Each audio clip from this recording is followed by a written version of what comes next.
que a esquerda só se une na prisão, né? É possível, mas é possível que continue batendo boca, né? Essa questão, por exemplo, atualmente, do que se chama identitarismo, né? Quer dizer, é uma coisa tola, é uma coisa que não tem como se separar, né? Primeiro tem que acabar com essas denominações de ideologia de gênero e identitarismo. Isso foi o inimigo que criou. E colocar na cabeça que a gente está falando de direitos humanos.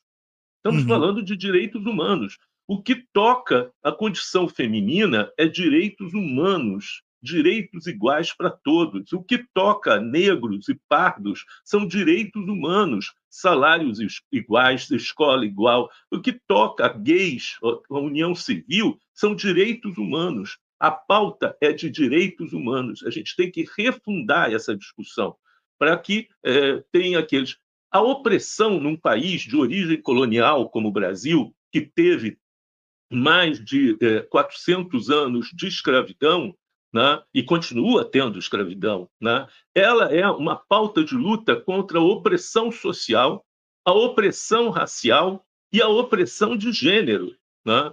Não há diferença. Né? A escravidão colocava as mulheres, né, numa situação de pasto. Né?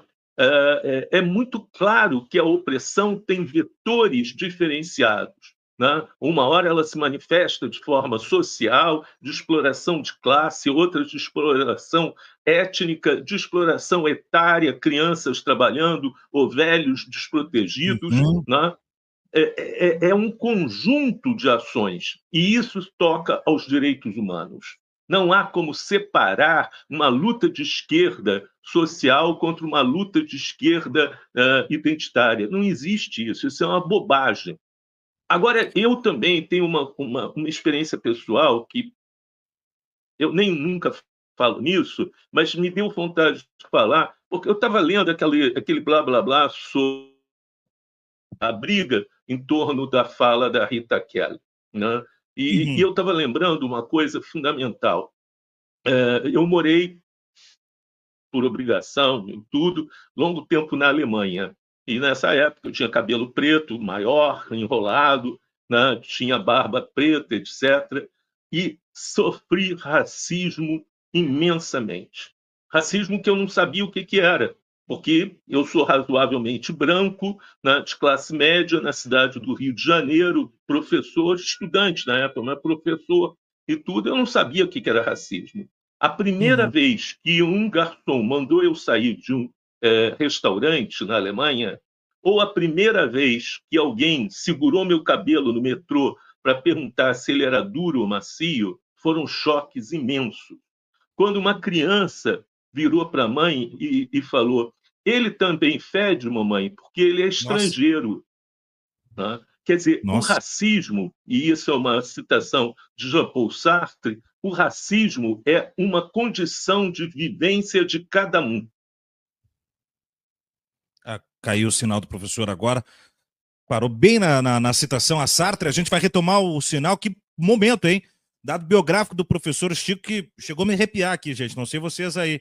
Mas esse lugar xenofóbico, né? E isso que ele está contando, muito provavelmente de um passado não muito remoto, mas um passado dele. E isso se agravou nos últimos tempos. Vocês sabem tão bem quanto eu. E o quanto deve estar difícil para imigrantes e para, enfim, pessoas que estão vivendo longe dos seus lares, né? E não só o caso agora das deportações. A Lindiane, você não vai tentar contatar o professor para a gente retomar? Eu vi que estava travando no finalzinho, né? E aí teve a queda. A questão de sinal mesmo a gente vai restabelecer. Eu peço que vocês venham compartilhando, venham também deixando o like no vídeo, se inscrevendo no canal e mandando no superchat para a gente interagir, gente. Enquanto isso, deixa eu comemorar com vocês 410 mil inscritos no canal. 410.053, na verdade, né? A gente começou a temporada virando para os 400, já somos 410, rumo aos 420, rumo aos 450, 500 mil, quem sabe logo, logo. Deixa eu trazer o professor Chico.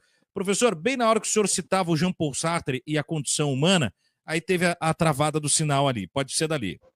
É exatamente isso. O Jean-Paul Sartre dizia que o racismo é uma condição existencial. Quem nunca sofreu, né, o preconceito do racismo, não tem ideia de que é ser odiado simplesmente por ser aquilo que é, né? Por existir, né? Então, eu acho que a gente tem que ter muita calma, muita tranquilidade, pensar muito, principalmente nós que somos brancos, de classe média, quando olhamos, né, para nossos compatriotas e falamos que tudo isso é nem, que isso tudo é vitimização ou coisa parecida, né? Cada um sabe a dor, né, e a delícia de ser o que é, né, como a canção diz.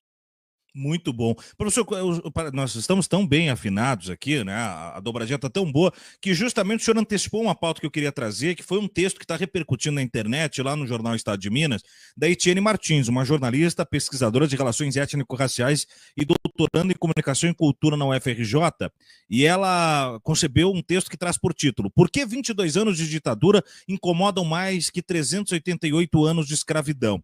Ela começa com uma imagem do Walter Salles e desculpe até a expressão, mas numa agressão desmontando a questão e trazendo a questão fenotípica e tal, e pedindo para o leitor voltar na foto dele. Começa assim, eu não vou ler todo o texto, ele é longo, tá? Mas diz assim: antes de ler esse artigo, eu peço que, por gentileza, volte na foto e repare bem o rosto que ilustra o artigo desta semana. Aí você volta, é Walter Salles, né?